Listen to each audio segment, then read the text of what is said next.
सर्दी की एक रात मैं थक हार कर काम से घर वापस जा रहा था। कार में शीशे बंद होते हुए भी न जाने कहां से ठंडी ठंडी हवा अंदर आ रही थी। मैं उस सुराख को ढूंढने की कोशिश करने लगा, लेकिन नाकामयाब रहा।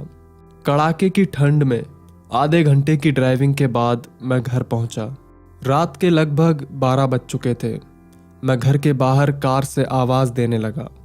बहुत देर हॉर्न भी बजाया, शायद सब सो चुके थे। 10 मिनट बाद खुद ही उतरकर गेट खोला।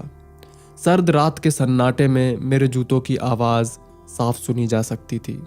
कार अंदर रखकर जब दोबारा गेट बंद करने लगा, तभी मैंने देखा एक 8-10 साल का बच्चा अपने कुत्ते के साथ मेरे घर के सामने फुटपाथ पर सो रहा है। वह एक अधफटी चादर ओढ़े हुए था। उसको देखकर मैंने उसकी ठंड महसूस करने की कोशिश की तो अंदर तक कांप गया। मैंने एक काफ़ी महंगी जैकेट पहनी हुई थी, फिर भी मैं ठंड को कोस रहा था। और वो बेचारा बच्चा, मैं उसके बारे में सोच ही रहा था कि इतने में वो कुत्ता बच्चे की चादर छोड़ मेरी कार के नीचे आकर सो गया।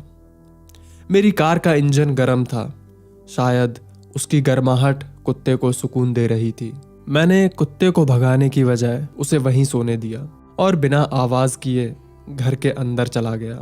सब के सब सो रहे थे। मैं चुपचाप अपने कमरे में चला गया। जैसे ही मैंने सोने के लिए रजाई उठाई, उस लड़के का ख्याल मन में आया। सोचा मैं कितना स्वार्थी हूँ।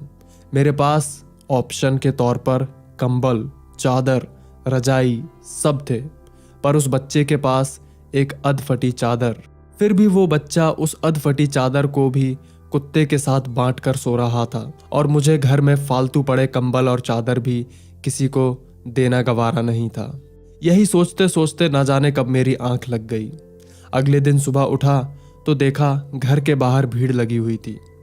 बाहर निकला तो किसी को बोलते सुना, अरे वो चाय बेचने वाला सोनू कल रात ठंड से मर गया। मेरी पलकें कांपी और एक आंसू की बूंद मेरी आंख से छलक गई।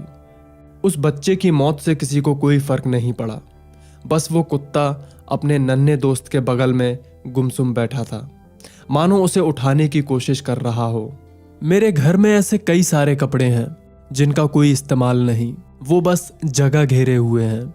अभी तक तो मुझे नहीं पता था, लेकिन अब शायद मैं समझ गया हूं कि मुझे इन कपड़ों का क्या करना है। चलिए दोस्तों, अब इस वीडियो को अपने सारे दोस्त और परिवार के साथ फेसबुक, व्हाट्सएप, ट्विटर पर शेयर कीजिए।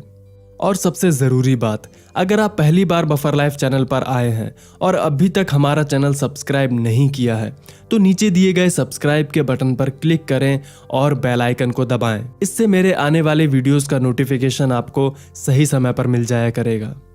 फिलहाल के लिए इतना ही। मैं मिलता हूँ अगले वीडियो में एक नई कहानी, एक नए किस्से के साथ। धन्यवाद।